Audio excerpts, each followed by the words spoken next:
50 Cent has been going at Diddy. I'm trying to tell you the truth, but the truth sometimes it hurts. Right. It hurts people and they don't want to hear that shit. In the ruthless world of hip-hop, power is everything. It can build empires, destroy friendships, and turn brothers into rivals.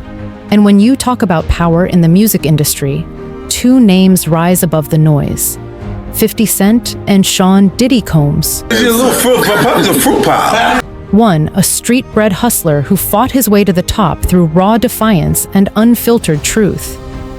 The other, a mogul who turned ambition into a billion-dollar brand built on I told you can't trust these niggas. Puffy done killed Tupac. On image, influence, and control. Together, the singer Cassandra Ventura, known as Cassie, today filing suit against ex-boyfriend Sean Combs. They represent two sides of the same coin: dominance and danger. But when these worlds collided, it sparked one of hip-hop's most explosive rivalries. A battle not just for clout, but for legacy.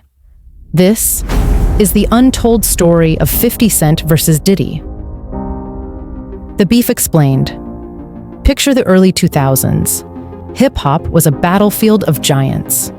The airwaves were ruled by 50 Cent, who came storming out of South Jamaica, Queens, with his debut album, Get Rich. I looked at him like, what you just say? Let me move, man, before I do something. You gonna make me mess up the wedding. Or Die Tryin'. You're telling me we gotta kick it. He's like, yo, why don't we like go shopping or some? I mean, like, I pay for it. And I was like, what this nigga just say? He wasn't just another rapper. He responded to the shopping rant, and he actually thought 50 Cent liked him, and there was no beef. He was a phenomenon. Scarred from surviving 9 bullets, his presence carried an aura of danger. A man who'd lived what others only rapped about. Every verse he dropped was a statement of survival, revenge. You did the same thing to him. You asked him to take him shopping. Yeah, I thought he needed some clothes. What? I'm a nice guy. And power. Meanwhile, Sean Combs, the world knew him as Puff Daddy, then P. Diddy, was already an empire in motion. From his Harlem roots to founding Bad Boy Records, Diddy had shaped the sound of the 1990s. He discovered and produced legends: the notorious B.I.G., Faith Evans, and Mace. By the time 50 rose to fame, Diddy was hip-hop royalty, polished, corporate, and unshakably influential. He was no longer just a producer. He was the face of hip-hop's Not guilty and a filthy, come on. Oh, the G-Dep joint? Yeah. You wrote that? transition from the streets to the boardroom. At first, their paths ran parallel, not against each other. What song did you write for Puff? The Not guilty and a filthy, come on. Oh, the G-Dep joint? Yeah. You wrote that? Yeah, I played it. There was mutual respect, even admiration. 50 saw Diddy as a blueprint of business success, and Diddy saw in 50. Yeah, I saw you. Yale said that you were supposed to sign the Bad Boy. Like I told you, we sat down with Diddy. But he knew he wasn't gonna sign with Diddy. He knew. Right. They knew I was talented. They just looked at it and was like, I don't want all of the stuff that comes with it. A reflection of that 50 Cent seems to have known Diddy didn't once the beef really began after this. raw hunger Diddy didn't let it go through. That's the reason it didn't go through. he once had. They appeared together at events, spoke highly of one another, and shared the stage at awards shows. Two titans from different eras. One, the king of luxury, the other, the king of grit. But behind that respect was tension.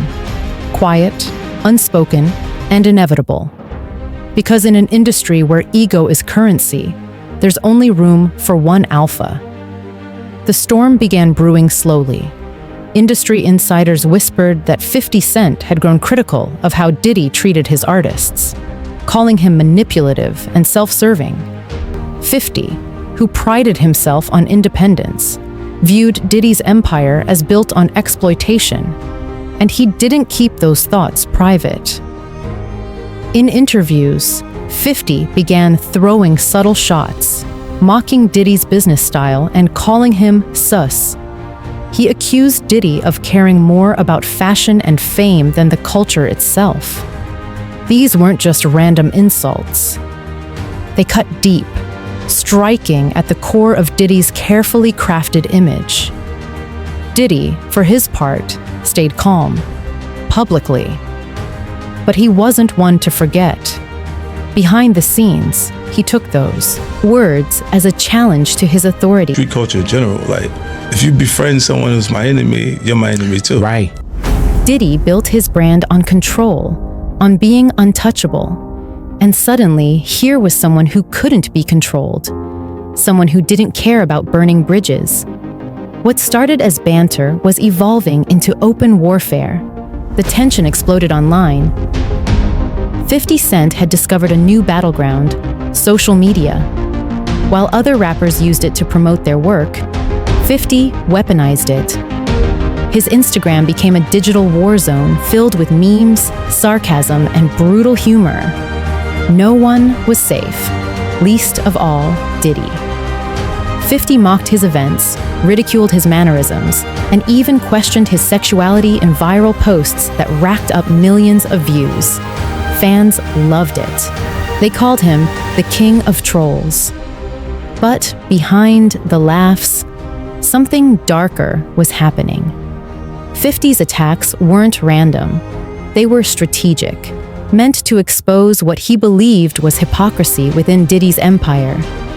Diddy tried to respond with dignity, often brushing off 50's jabs in interviews. He'd say things like, "I don't entertain negativity," or "That man needs love." But every attempt to rise above only fueled 50's next strike. For every composed answer from Diddy,